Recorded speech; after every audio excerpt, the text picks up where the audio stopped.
What's up, NBA fans? I'm Nic Rohloff. This is NBA Now by Chat Sports. And yes, you are seeing it correctly. We are doing a way too early 2026 NBA mock draft. Now, we'll only be going 14 players deep, so the NBA lottery. But I wanted to do a quick early look ahead before the college basketball season gets underway in November of who some of these top prospects are and where do I think they could ultimately land. And that actually might have been the most difficult part of all of this, by the way, is figuring out the NBA draft order. So how it will work on today's show, I predicted which 8 teams make the playoffs in the East and the West, leaving the 14 lottery teams, and then I ranked them from inverse to see who has the best chance of being in the play-in and just missing compared to in the lottery in the top 3 or 4. So I am projecting here. I am not taking it from a different site. These are my own projections. And before we get into the actual mock draft, we're doing a like battle between NFL Daily and NBA Now here at Chat Sports. The most liked video from NFL Daily this past week was 180. I would like to show my bosses, the NBA fans, do it better. So hit that thumbs up icon and let's top 180 likes. So, in the number 1 pick, I think the Brooklyn Nets are the worst team in basketball this year, so I have them going with Darryn Peterson, the 5-star commit to Kansas. And I know this is maybe a little bit of a hot take here.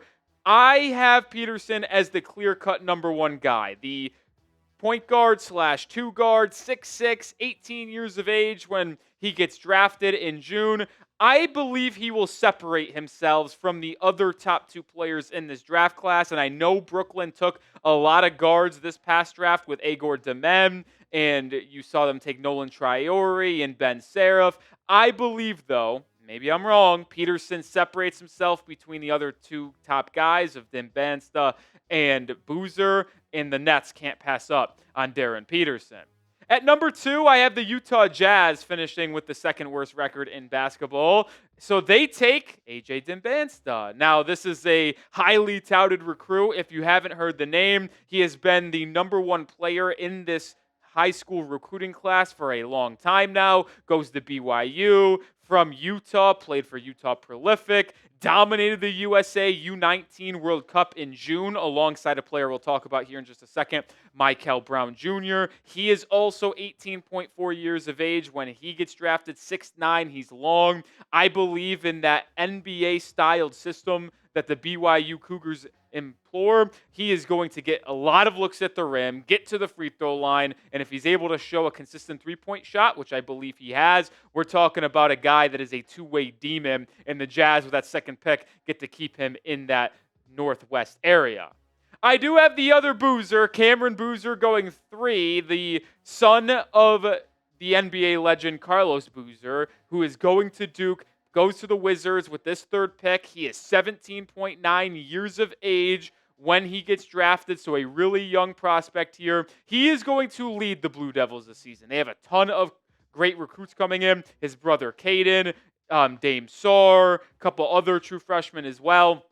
There's a lot of competition on this Duke basketball team. Boozer is clear-cut the number 1 guy. Some people project he might have Cooper Flag-level production. All 3 players here are worthy of being the number 1 pick, but in my opinion, I think Peterson, Dybansta, Boozer is the way I would have them ranked right now, and it's how I project it to play out over the course of their respective freshman campaigns.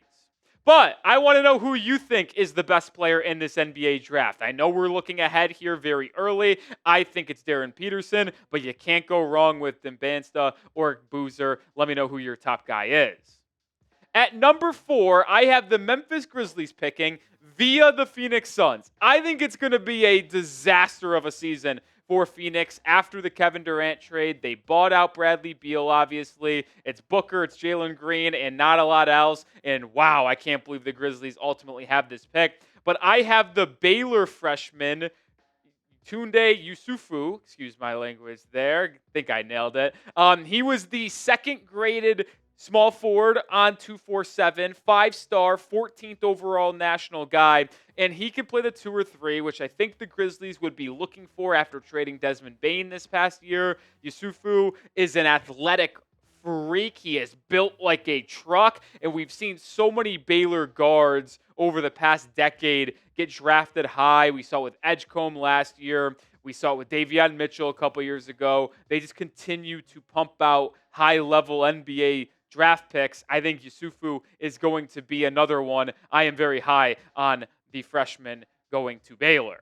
At number 5, I have the Chicago Bulls. I think it's a disaster of a season for Chicago. They are just not going to be good. I'm going with Nate Ament, the forward 5-star recruit who goes to Tennessee. He is a late bloomer, grew late, but he's 6'11". He's lengthy. He's versatile. He absolutely fills up the stat sheet. Does need to add some weight to his frame, and he needs to do that soon because of that late growth spurt. But he's 18 years of age when he gets drafted, playing for Rick Barnes and the Volunteers. He'll be taught the principles defensively, but he'll be able to bring a nice edge to that Volunteers team offensively as well. What a big pickup for Barnes to get Ament in Tennessee. I think he's a first-star top 10 pick.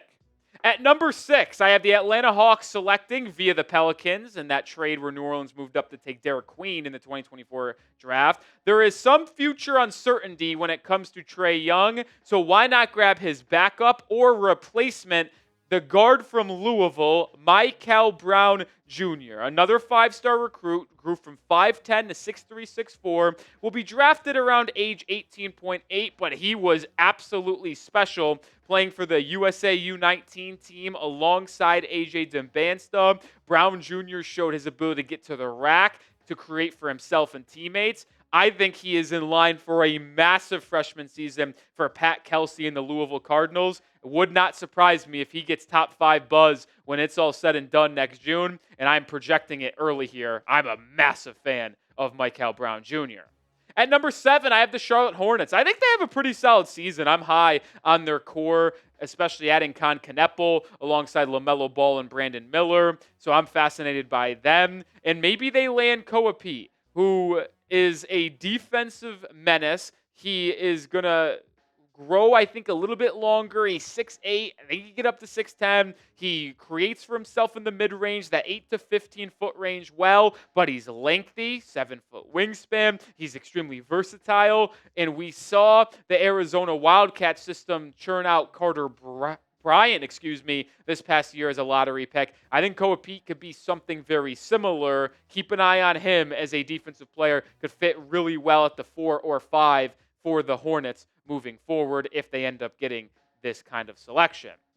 More to come here in just 1 second, but we are sponsored by Prize Picks, and I'm glad that Prize Picks is sponsoring today's edition of NBA Now by Chat Sports. And we know that the Professional Basketball League is not starting for another couple months, but the Professional Football League and college football is certainly here. Get in on the action with your favorite football players, whether it's Saquon Barkley, Joe Burrow, Josh Allen, or whoever you like. It's so easy to play. You pick more or less on 2 to 6 player stat projections. If you get your picks right, you could cash in and win up to 2,000 times your money. It's so easy to get in, and with it being available in more than 40 states, including California, Texas, Florida, and Georgia, it's the #1 daily fantasy sports app and platform I use. And you could already look ahead to the first week of professional football. Take advantage of their free one, the opening game. More than Dak Prescott, half a passing yard. I'm pairing that with more than on Joe Flacco passing yards and more than on Demario Douglas receiving yards. I got my entry in early here. You can join me and the millions of others on Prize Picks today. Download the app and use code CLNS to get $50 in lineups after you play your first $5 lineup. That is code CLNS to get $50 in lineups after you play your first $5 lineup. Links in the description and comments of today's game, or video, I should say. Prize Picks. Run your game. Moving on, the Raptors. I have them picking 8. I think they could sneak into the playoffs, but ultimately I have them in the lottery.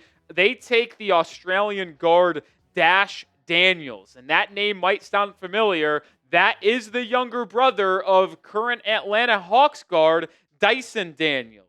Might have given away because he's from Australia, obviously, as well. This is the youngest prospect in the draft, at least in terms of likelihood. He could be drafted at age 17 and a half. He is a elite defender. He has a lot of similarities to his brother Dyson.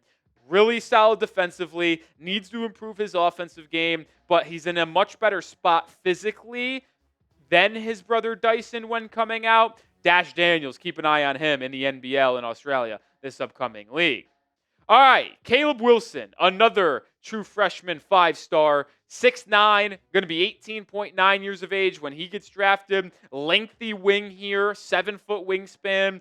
Very similar to Nate Ament, needs to fill out that frame and add size, but the prized pickup for the North Carolina Tar Heels in this draft, in this class, in this period, he is going to be someone you don't probably look at to generate your offense, but he's good connecting piece, and we'll see NBA teams value that ability. Portland could be looking for a replacement for Jeremy Grant after this season. I think Caleb Wilson could be that perfect guy if he's able to develop and showcase an offensive game and an ability to space the floor from beyond the arc. At number 10, I'm getting aggressive. My first returning player from last season, LeBaron Philon, the guard from Alabama, going to the Kings at 10. I think it's going to be a down year for the Kings, and they are looking for their point guard of the future after trading De'Aaron Fox. I don't think Dennis Schroeder is the long-term answer there, even though they signed him to a 3-year deal. Philon's got a silky smooth game. He's speedy. He's long. And in that second season under Nate Oates, I think he's just going to blossom into an offensive juggernaut, can create, gets to the mid-range. I am as high on LeBaron Philon this year as any returning player.